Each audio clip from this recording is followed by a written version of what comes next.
Good evening, students. Welcome to all of you. My name is Sweetie. आज हम आपके लिए लेकर आए हैं बायोलॉजी की एक इंट्रोडक्टरी क्लास। स्टूडेंट्स, जल्दी ही क्लास 11th की बायोलॉजी हम लोग स्टार्ट करने जा रहे हैं।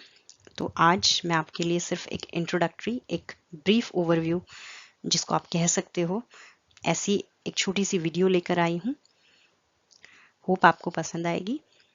तो चलते हैं स्टूडेंट्स। ये एक फ्रंट कवर है बायोलॉजी का। क्लास 11th की टेक्स्ट बुक जो है आपकी, आई होप सभी के पास होती है, और कम्प्लीटली एनसीईआरटी सिलेबस को हम लोग फॉलो करने वाले हैं अपनी वीडियोस में। ये वीडियोस आपके लिए हेल्पफुल रहेंगी आपके एग्जाम पॉइंट ऑफ व्यू से। साथ ही साथ आप कोई एंट्रेंस दे रहे हैं जिसमें बायोलॉजी पूछी जाती है, उसके लिए भी ये हेल्पफुल रहेगी। और भी किसी तरह का एग्जाम, कोई भी जिसमें बायोलॉजी आपके लिए मस्ट है, उस हर जगह आपको ये काम आने वाली है। तो बने रहिए मेरे साथ। सबसे पहले स्टूडेंट्स हम लोग डिस्कस कर लेते हैं कंटेंट्स के बारे में। जो कंटेंट है क्लास 11th की बुक का, उसके बारे में हम थोड़ा डिस्कस कर लेते हैं। यहाँ पर अगर हम देखें तो यूनिट 1, यूनिट 2, यूनिट 3 और आगे की बात करें तो यूनिट 4 और यूनिट 5, यानी क्लास 11th की जो एनसीईआरटी बुक है आपकी बायोलॉजी की, उसमें स्टूडेंट्स आपकी टोटल 5 यूनिट्स इंक्लूडेड हैं। और टोटल चैप्टर्स की अगर हम बात करें तो 22 चैप्टर्स जो हैं वो आपके टोटल यहाँ पर दिए गए हैं। अब देखो स्टूडेंट्स, हम लोग एक्चुअली स्टार्ट करने वाले हैं यूनिट 1 से ही।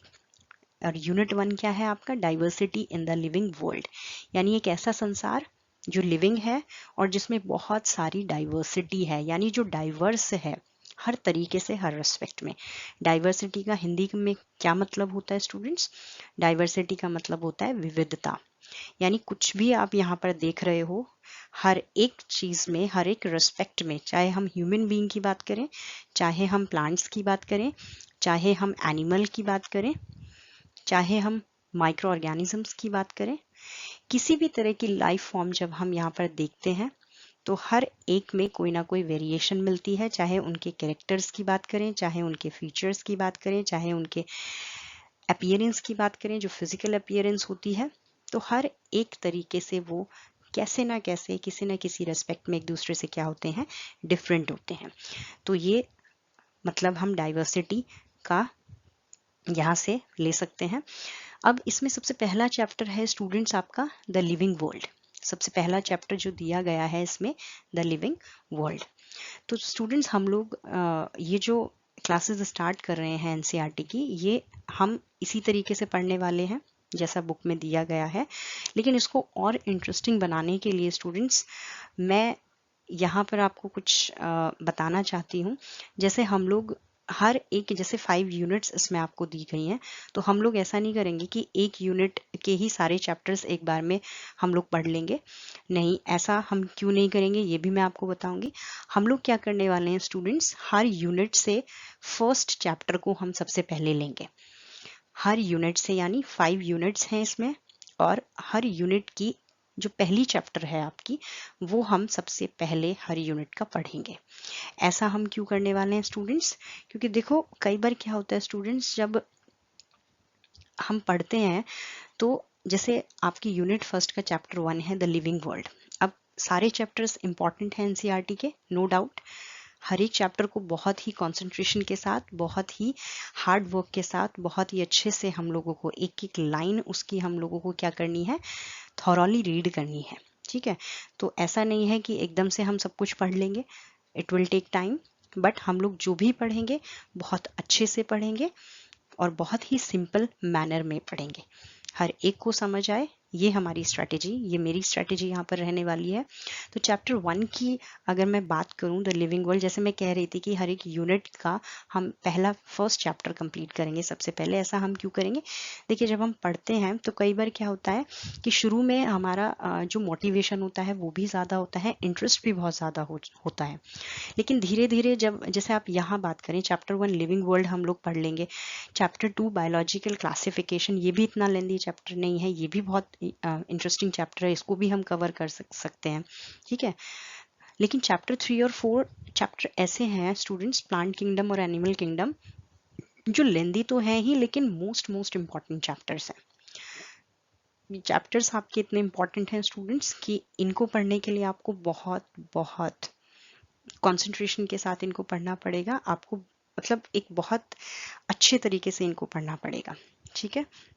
ये बेस है एक्चुअली आपका, जब आप 10th करके आते हैं तो नेक्स्ट लेवल जो आपको रूट लेवल से उठा के 10th तक जो आप पढ़ रहे हो एनसीईआरटी में, उसी का एक फर्दर एक्सटेंशन आप 11th-12th में पढ़ते हो। जो टॉपिक्स 10th तक आप पढ़ते आए हो उसका एक विस्तार आप आगे जाके पढ़ते हो, तो ये थोड़ा हाई लेवल का हो जाता है स्टूडेंट्स। और यहाँ पर बच्चों को दिक्कत आती है। दिक्कत क्या आती है कि कई चीज़ें उनको समझ नहीं आती हैं। एनसीईआरटी की बहुत सारी चीज़ें ऐसी हैं जो उनको क्लियर आउट नहीं हो पाती हैं। तो उसी प्रॉब्लम को यहाँ पर सॉर्ट आउट करने के लिए मैं आपके लिए ये क्लासेस यहाँ पर लेकर आई हूँ। ओके स्टूडेंट्स, तो जैसे हम यहाँ पर बात करें कि चैप्टर 1 हम स्टार्ट करेंगे, लिविंग वर्ल्ड। जो मेरी नेक्स्ट वीडियो होगी उसमें हम चैप्टर 1 से स्टार्ट करेंगे, द लिविंग वर्ल्ड। उसके बाद हम यूनिट 2 का फर्स्ट चैप्टर 5 ले लेंगे, मॉर्फोलॉजी ऑफ फ्लावरिंग प्लांट्स। उसके बाद हम यूनिट 3 का चैप्टर 8 ले लेंगे, जिसको हम कह रहे हैं cell, the unit of life. तो इस तरीके से हम पांचों यूनिट से पहले चैप्टर्स को क्या कर लेंगे, स्टडी कर लेंगे। इससे क्या होगा, हमारा रिदम भी अच्छा बनेगा, हमारा इंटरेस्ट भी अच्छा रहेगा, डेवलप होता रहेगा इंटरेस्ट भी धीरे धीरे आप लोगों का। मेरे साथ आपकी ट्यूनिंग भी बन जाएगी और साथ ही साथ हम लोगों को या आप लोगों को मेनली बोरियत फील नहीं होगी। यानी एक जो होने लगता है ना कि हम किसी चीज़ को रेगुलर पढ़ने लगते हैं, जैसे फर्स्ट यूनिट को कवर करना है तो हम लोगों को दिमाग में रहता है कि यार अभी तो इसमें 2 चैप्टर और हैं, तो बहुत ज़्यादा बोर होने वाली हैं चीज़ें। तो ऐसा हम कुछ भी नहीं करने वाले हैं, हम बिल्कुल कोई चीज़ बोर नहीं करने वाले हैं आप लोगों को, ना ही मेरा ऐसा कोई मोटो है। तो हम बिल्कुल क्वालिटी स्टफ यहाँ पर पढ़ने वाले हैं, एनसीईआरटी को कम्प्लीटली फॉलो करेंगे, क्योंकि ये आपका बेस भी बना रही है और ये आपके हर जगह पर काम आने वाली है। बहुत सारी चीज़ें आप इसमें पढ़ने वाले हो जो बहुत इम्पॉर्टेंट है आपके हर एक एग्ज़ाम पॉइंट ऑफ व्यू से भी, हर एक तरीके से, ठीक है स्टूडेंट्स। तो ये मेरी स्ट्रैटेजी है स्टूडेंट्स, जो मैंने आपको अभी डिस्कस की है। ये आपका यूनिट 4 है, प्लांट फिजियोलॉजी। इसका भी हम चैप्टर 11 करेंगे, transport in plants. Unit 5 human physiology, chapter 16 है डाइजेशन एंड एब्जॉर्प्शन। तो इस तरीके से हम पांचों यूनिट की जब एक चैप्टर को पढ़ेंगे तो इंटरेस्ट तो आएगा ही स्टूडेंट्स, साथ ही साथ हमें डिफरेंट चीज़ें पता चलेंगी। यानी हम एक ही फ्लो में नहीं जाएंगे, हम डिफरेंट वेरिएशंस लेकर चलेंगे, ताकि आप बोर फील ना करें और आपका इंटरेस्ट जो है लगातार मेरे साथ बना रहे। तो चलिए थोड़ा सा यहाँ पर डिस्कस कर लेते हैं, क्योंकि आज एक इंट्रोडक्टरी क्लास मैंने रखी है, एक शॉर्ट वीडियो है, तो इसमें मैं ज़्यादा कुछ आपके साथ अभी डिस्कस नहीं करूँगी, क्योंकि जब मैं रेगुलर बेस पे आप लोगों को टीच करूँगी तभी मैं बताऊँगी कि हम लोग कैसे पढ़ने वाले हैं। और चैप्टर 1 जब मैं स्टार्ट करूँगी तो हम लोग बुक से ही पढ़ने वाले हैं शुरू में, और बुक की लाइन्स को, जो इम्पोर्टेंट लाइन्स हैं उनको आप अंडरलाइन करेंगे साथ साथ जब मैं आपको बताऊँगी, और उन्हीं लाइन्स पर आप क्या करने वाले हैं, ज़्यादातर फोकस करने वाले हैं। तो पढ़ने की स्ट्रैटेजी क्या रहेगी, किस तरीके से हमको एनसीईआरटी की बुक पढ़नी है, ये सब मैं आपको बताऊंगी अपने नेक्स्ट वीडियो में। आज थोड़ा सा हम बायोलॉजी के बारे में डिस्कस कर लेते हैं, क्योंकि हम बायोलॉजी पढ़ने वाले हैं स्टूडेंट्स। और जब हम बायोलॉजी पढ़ते हैं तो सबसे पहली चीज़ आती है कि बायोलॉजी है क्या, ठीक है। तो बायोलॉजी को सिंपल एक डेफिनेशन में हम लोग नहीं बता सकते, हालांकि एनसीईआरटी में एक लाइन की डेफिनेशन दी गई है जिसको हम जितना एक्सपेंड करना चाहें स्टूडेंट्स उतना एक्सपेंड कर सकते हैं, ठीक है। तो बायोलॉजी क्या है, देखो बायोलॉजी की अगर हम बात करें तो बायोलॉजी को 2 ग्रीक वर्ड से डिराइव किया गया है। यानी ये वर्ड जो बायोलॉजी है उसको हमने क्या किया है, 2 ग्रीक वर्ड से लिया है। 2 ग्रीक वर्ड आपस में ज्वाइन करके हमने ये वर्ड बनाया है बायोलॉजी। पहला वर्ड है इसमें बायोस, दूसरा वर्ड है इसमें लोगोस। तो ये 2 वर्ड क्या है, ग्रीक वर्ड है, one is BIOS and the second is logos. अब बायोस की जब हम बात करते हैं तो बायोस जो बायो वर्ड है, बेटा कहीं भी बायो वर्ड आ जाए उसका मतलब होता है लाइफ, उसका मतलब होता है जीवन। ऐसी कोई भी जीवन जो आप इस अर्थ पर देखते हो जिसके अंदर लाइफ है, वही आपका वर्ड क्या कहलाता है? बायो कहलाता है। लोगोस की बात करें तो लोगोस का मतलब होता है टू स्टडी, किसी चीज का अध्ययन करना, किसी चीज के बारे में जानना, उसकी स्टडी करना। थॉरो स्टडी जब हम किसी चीज की करते हैं, जैसे अगर हम बायो की बात कर रहे हैं, तो जब हम लाइफ की या उससे एसोसिएटेड प्रोसेसेस की हम स्टडी करते हैं तो उसको हम क्या कहते हैं? बायोलॉजी। तो बायोलॉजी एक छोटा फील्ड नहीं है बच्चों, ये एक बहुत बड़ा डिसिप्लिन है, जो हम कहते हैं कि जब ये जिस सब्जेक्ट के साथ जुड़ जाता है तो उसका बेस बन जाता है। ठीक है, तो हम इसको बहुत बड़ा फील्ड मान के चलते हैं, और ये वाकई में एक बहुत इंटरेस्टिंग फील्ड भी है, एक बहुत अच्छा सब्जेक्ट भी है बायोलॉजी, जिसमें हर एक बच्चे को इंटरेस्ट आना चाहिए। ठीक है, क्योंकि यहाँ पर जो चीज़ें हमारी रहती हैं वो डेली लाइफ से, हमारे रूटीन वर्क से जुड़ी हुई होती हैं। तो बहुत सारे एग्जाम्पल्स ऐसे होते हैं जिनको पढ़कर आपको लगता है कि हम नॉर्मली इनके बारे में कभी नहीं सोचते हैं, लेकिन जब बायोलॉजी की रेस्पेक्ट में हम उनको क्या करते हैं, पढ़ते हैं या हम उनको सुनते हैं, तो बहुत अच्छा फील होता है। और फिर एक मोटिवेशन भी डेवलप होता है आपके अंदर, एक इंटरेस्ट भी डेवलप होता है, आपकी लॉजिकल थिंकिंग भी डेवलप होती है। तो ये धीरे धीरे चीज़ें आपकी होनी स्टार्ट हो जाती हैं। तो इसको बहुत ही अच्छे से हम लोग पढ़ने वाले हैं। तो अल्टीमेटली हम देखें तो बायोलॉजी को कम्प्लीटली हम किस तरीके से डिफाइन करेंगे, जैसा आप एनसीईआरटी की बुक में देखते हैं, तो उसमें भी एक लाइन को में बायोलॉजी को इन्होंने क्या किया है? डिफाइन किया है। बायोलॉजी क्या है? That is the science in which we study the life forms and living processes.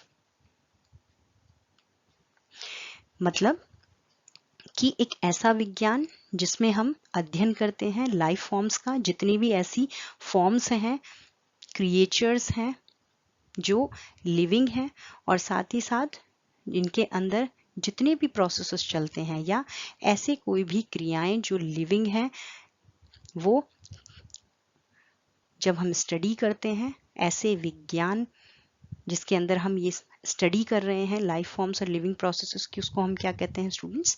Biology कहते हैं। अब एक बहुत ही बेसिक सा क्वेश्चन है कि बायोलॉजी के फादर कौन है। देखिए क्वेश्चन बहुत बेसिक है, लेकिन बहुत सारे स्टूडेंट्स 11th और 12th लेवल के या 10th क्रॉस करके जो आते हैं उनको नहीं पता होता, और बहुत सारे स्टूडेंट्स अभी भी ऐसे हैं जो कंफ्यूजन में रहते हैं कि कौन किस ब्रांच का कौन फादर है, किस चीज़ की स्टडी किसने की है। तो ये चीज़ें यहाँ पर मैं आपकी क्लियर करके चलूँगी। सबसे पहले जब हम देखते हैं बायोलॉजी के फादर की बात करते हैं, तो बायोलॉजी के फादर जो हैं उनको बोला गया है एरिस्टोटल। बायोलॉजी के फादर को क्या बोला गया है? एरिस्टोटल। ये उनकी पिक्चर है, ये उनकी इमेज है स्टूडेंट्स, आप देख सकते हैं। बिल्कुल वाइट वाइट बियर्ड है इनकी, ग्रे हेयर्स हैं, और बहुत ही महान वैज्ञानिक जिसको आप कह सकते हैं, बायोलॉजिस्ट जिसको आप कह सकते हैं, ये रहे हैं। इन्हीं को आप बोलते हैं फादर ऑफ बायोलॉजी। स्टूडेंट्स ये एक ग्रीक फिलोसोफर थे, यानी दर्शन शास्त्री जिसको आप कहते हैं, ग्रीक फिलोसोफर। स्टूडेंट्स सबसे इंपॉर्टेंट चीज़ क्या है कि ये पहले पर्सन थे, ये फर्स्ट पर्सन थे जिन्होंने लिविंग थिंग्स को क्लासीफाई किया था, उनका वर्गीकरण किया था। उनका वर्गीकरण कैसे किया था? इन्होंने पहली बार ये बताया था कि एयर में रहने वाले जितने भी लिविंग ऑर्गेनिजम्स हैं, जो लैंड में पाए जाते हैं, ज़मीन पर पाए जाते हैं, जो पानी के अंदर रहते हैं, पानी के अंदर पाए जाते हैं, यानी एयर, लैंड और जो वाटर ड्वेलर्स हैं, ठीक है, यहाँ पर पाए जाने वाले जितने भी लिविंग थिंग्स हैं, उन सब का वर्गीकरण का जो आइडिया था या उनका वर्गीकरण जो किया गया था, वो इसी पर्सन के द्वारा किया गया था, यानी इन्हीं के थ्रू ऐसा किया गया था। तो इनको हम क्या बोलते हैं? Father of. अब हम जब बायोलॉजी की को कैटेगराइज करते हैं तो नॉर्मली हम कहते हैं कि बायोलॉजी वैसे तो बहुत बड़ा फील्ड है, बहुत सारी सब डिसिप्लिन इसके अंदर आते हैं, बहुत सारी ब्रांचेस इसकी हैं, लेकिन अगर हम एक मोटे तौर पर बताएं तो एक हम लोग बोलते हैं कि बायोलॉजी को हम लोग दो ब्रॉड कैटेगरीज में डिवाइड करते हैं या दो ब्रॉड ब्रांचेस में डिवाइड करते हैं। और ये दो ब्रॉड ब्रांचेस क्या है आपकी? पहली है आपकी बॉटनी, दूसरी है आपकी जूलॉजी। तो बॉटनी क्या है स्टूडेंट्स? बॉटनी है प्लांट्स की स्टडी जब आप कर रहे हो, किसी भी तरह का प्लांट, इस अर्थ पर जितने भी टाइप के प्लांट्स हैं आपके, कितने भी वैरायटी के प्लांट्स आपको मिले, जब आप इनकी स्टडी करते हो, कंप्लीट रिस्पेक्ट में जब आप इनकी स्टडी करते हो, तो उसको, उस ब्रांच को हम क्या बोलते हैं? बॉटनी बोलते हैं। बॉटनी के जो फादर हैं, यानी फादर ऑफ बॉटनी कौन है आपके? थियोफ्रास्टस। थियोफ्रास्टस जो है वो स्टूडेंट्स आपके बॉटनी के फादर हैं। जूलॉजी की अगर हम बात करें तो जितने भी एनिमल्स हमारी अर्थ के ऊपर पाए जाते हैं, जितने भी जीव जंतु हमारे अर्थ के ऊपर पाए जाते हैं, हमारे ग्लोब के ऊपर पाए जाते हैं, उन सब की स्टडी जब हम करते हैं तो वो किस ब्रांच के तहत करते हैं, किस ब्रांच के अंडर करते हैं बायोलॉजी की? वो हम करते हैं जूलॉजी के अंदर। तो जूलॉजी के फादर कौन है? वही जो बायोलॉजी के फादर हैं, यानी Aristotle is known as the father of zoology as well as the father of biology. ठीक है स्टूडेंट्स, अब हम बायोलॉजी के कुछ और ब्रांचेस को डिस्कस कर लेते हैं, एक्सप्लेन कर लेते हैं। जैसे सबसे पहली ब्रांच है इसमें एनाटमी। एनाटमी वो ब्रांच है जिसमें हम कंप्लीट ऑर्गेनिज्म या उसके पार्ट्स के स्ट्रक्चर की स्टडी करते हैं। यानी जब हम होल ऑर्गेनिज्म को पढ़ रहे हैं या उसके किसी भी पर्टिकुलर पार्ट को अगर हम स्टडी करना चाहते हैं और मेनली उसके स्ट्रक्चर को हम लोग स्टडी कर रहे हैं, तो उसकी स्टडी को हम लोग क्या बोलते हैं? एनाटमी बोलते हैं। Number 2 is physiology. फिजियोलॉजी में हम किसी भी ऑर्गेनिज्म की बॉडी और उसके पार्ट्स कैसे एक दूसरे के साथ कोऑर्डिनेशन में काम करते हैं, किस तरीके से वो बॉडी अपने पार्ट्स को कोऑर्डिनेट कर रही है, किस तरीके से वो पार्ट्स बॉडी को, कंप्लीट बॉडी के साथ कोऑर्डिनेट कर पा रहे हैं, तो उस चीज़ की स्टडी जब हम करते हैं तो वो किसके ब्रांच के अंडर करते हैं? वो हम करते हैं स्टूडेंट्स फिजियोलॉजी के अंदर। Number 3 is ecology. इकोलॉजी बहुत इंपॉर्टेंट ब्रांच है बच्चों बायोलॉजी की। इसमें हम लोग क्या कर रहे हैं? एनवायरनमेंट के साथ ऑर्गेनिज्म का इंटरेक्शन कैसा है, साथ ही साथ जिन दूसरे ऑर्गेनिजम्स के साथ ये आपस में रह रहे हैं उनके साथ भी इनका इंटरेक्शन कैसा है, यानी अपनी सराउंडिंग्स के साथ और अपने नेबर्स के साथ, नेबर ऑर्गेनिजम्स के साथ जो ऑर्गेनिजम्स हैं उनका कैसा रिश्ता है, कैसा इंटरेक्शन है, ठीक है, कैसा कम्युनिकेशन है। जब हम इस तरह की स्टडी करते हैं तो उसको हम बोलते हैं ecology. Number 4 is parasitology. Parasitology में हम लोग स्टडी करते हैं ऐसे ऑर्गेनिजम्स की जो डिजीज कॉज कर रहे हैं। जैसे आप पैरासिटोलॉजी से एक वर्ड डिराइव कर सकते हैं, पैरासाइट। तो पैरासाइट का क्या मतलब होता है? वो ऑर्गेनिज्म जो डिजीज को कॉज कर रहा है, ठीक है। और ये डिजीज कॉज करने वाले जितने भी ऑर्गेनिजम्स हैं वो सब की सब स्टडी हम किसके अंडर करते हैं? पैरासिटोलॉजी के अंदर करते हैं। Now the fifth is taxonomy, most important branch of biology. ये बहुत ही महत्वपूर्ण ब्रांच है आपकी बायोलॉजी की। टेक्सोनॉमी जो वर्ड है वो आपकी एनसीईआरटी में बहुत बार रिपीट होने वाला है और इसको आपको बहुत अच्छे से स्टूडेंट समझना है। जैसे अगर हम फर्स्ट चैप्टर की बात करें द लिविंग वर्ल्ड, तो उसमें भी कहीं ना कहीं ये वर्ड आपको देखने को मिल जाएगा। जब आप बायोलॉजिकल क्लासिफिकेशन की बात करोगे तो बायोलॉजिकल क्लासिफिकेशन में तो ये सबसे ज़्यादा हाईलाइट होगा वर्ड और सबसे ज़्यादा इस वर्ड को हम लोग पढ़ने वाले हैं। तो टेक्सोनॉमी क्या है? Study of classification and evolutionary inter relationships among organisms. शुरू में अर्थ पर ऑर्गेनिजम्स जो आज के टाइम में है वो नहीं थे, तो धीरे धीरे इवोल्यूशन के द्वारा इनका क्या हुआ? ओरिजिन हुआ। फिर हमने इनको क्या किया? क्लासिफाई किया। और आज हम जो डिफरेंट कैटेगरीज इतनी इजीली पढ़ पा रहे हैं वो किसकी वजह से पढ़ पा रहे हैं? कि उनको वर्गीकरण इतने अच्छे से किया गया है कि हम लोगों को कोई कंफ्यूजन नहीं होता, ठीक है। स्पीशीज में भी, जीनस में भी, जो भी हमारा पूरा ऑर्डर है, फाइलम है और आपका किंगडम है, ठीक है। तो ये एक पूरा आपका एक पूरा क्या होता है? पूरा क्लासिफिकेशन होता है। तो टेक्सोनॉमी जो ब्रांच है बायोलॉजी की उसमें हम क्या करते हैं? वो ऑर्गेनिजम्स जिनका इवोल्यूशन हुआ है, ठीक है, और क्या क्या इवोल्यूशनरी इंटर रिलेशनशिप्स वो एक दूसरे के साथ शो कर रहे हैं और किस तरीके से उनको आप क्लासिफाई कर रहे हैं। तो यही आप टेक्सोनॉमी ब्रांच के अंदर स्टूडेंट्स क्या करने वाले हैं? पढ़ने वाले हैं।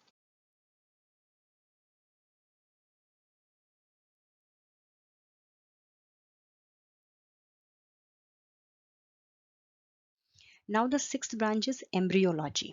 एम्ब्रियोलॉजी इनफैक्ट इसमें कुछ ब्रांचेस ऐसी हैं स्टूडेंट्स जो आपके लिए बहुत हाई लेवल की हैं, आप लोग उनको नहीं पढ़ने वाले हो, बट एटलीस्ट आपको उनकी डेफिनेशन पता होनी चाहिए, आपको ये पता होना चाहिए कि आप इसमें पढ़ते क्या हो। तो इस वीडियो में सिर्फ मैं आपको ये थोड़ा थोड़ा एक डिस्कशन के तौर पे या थोड़ा थोड़ा एक समझाने के तौर पे मैंने एक एक लाइन की डेफिनेशन यहाँ पर इंक्लूड की है। हालांकि ये चीज़ें आपकी डिटेल में आप लोग नहीं पढ़ने वाले हो, बट ये ब्रांचेस हैं बायोलॉजी की, तो इनको डिस्कस करना यहाँ पर बनता था स्टूडेंट्स। तो सिक्स्थ ब्रांच की बात करें हम एम्ब्रियोलॉजी की, तो इसमें हम क्या पढ़ते हैं, ऑर्गेनिज्म की ग्रोथ कैसे हो रही है, उसका डेवलपमेंट कैसे हो रहा है, ठीक है, उसकी ग्रोथ कैसे हो रही है, उसका डेवलपमेंट कैसे हो रहा है, ठीक है, कहाँ से, फ्रॉम बर्थ से लेकर उसकी डेथ तक, ठीक है, या वूम्ब टू टूम्ब कह सकते हैं हम उसको। तो कैसे उसका क्या हो रहा है, डेवलपमेंट हो रहा है या उसका ग्रोथ हो रहा है, यही सब स्टडी हम करते हैं एम्ब्रियोलॉजी की ब्रांच में। फिर हम साइटोलॉजी की बात करते हैं, तो साइटोलॉजी में हम सेल के ऊपर फोकस कर रहे हैं स्टूडेंट्स।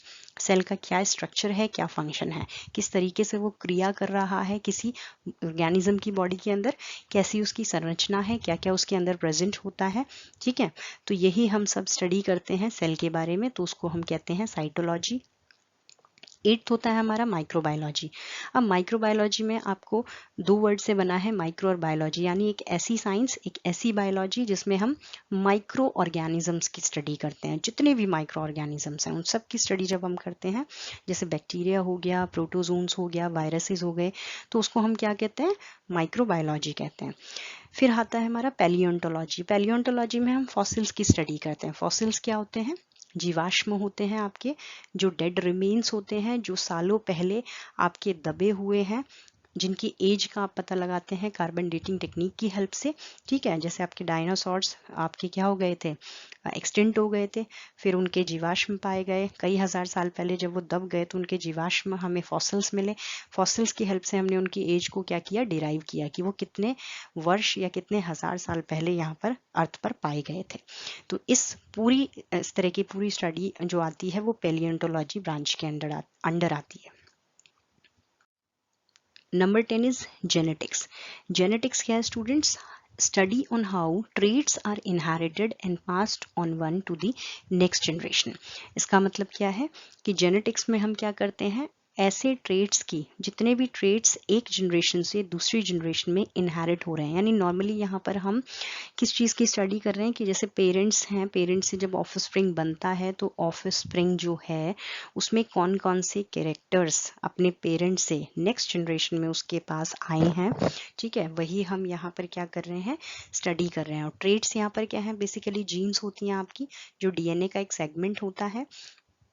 ये जो जीन्स हैं वो आपके फिजियोलॉजिकल जो कैरेक्टर्स होते हैं, ठीक है, उनके लिए रिस्पॉन्सिबल होते हैं, कलर के लिए रिस्पॉन्सिबल होते हैं, बहुत सारे जो हैं आपके जो ट्रेड्स हैं वो क्या होते हैं आपके 50% जैसे फादर से आपके इनहेरिट होते हैं, 50% आपके मदर से इनहेरिट होते हैं। तो इस तरीके से जितनी भी इस तरह की स्टडी है वो सब हम इस ब्रांच के अंडर करते हैं, जेनेटिक्स के अंदर करते हैं, ठीक है। Now the next is morphology. Morphology में हम क्या करते हैं, किसी भी ऑर्गेनिज्म की ग्रॉस स्ट्रक्चर कैसी है, उसकी फॉर्म कैसी है, उस सब की स्टडी हम क्या करते हैं, मॉर्फोलॉजी में करते हैं। यानी आउटर अपीयरेंस वो किस तरीके का दिखता है, ठीक है, उसका स्ट्रक्चर कैसा है, तो वही हम इसमें स्टडी करते हैं। हिस्टोलॉजी ब्रांच में हम क्या करते हैं, मेनली टिश्यूज की स्टडी करते हैं। किसी भी एनिमल टिश्यू की स्टडी कर सकते हैं, प्लांट टिश्यू की स्टडी कर सकते हैं, किसी भी ऑर्गेनिज्म के टिश्यू की जब हम स्टडी करते हैं, ठीक है, उसको हम क्या कहते हैं, हिस्टोलॉजी कहते हैं।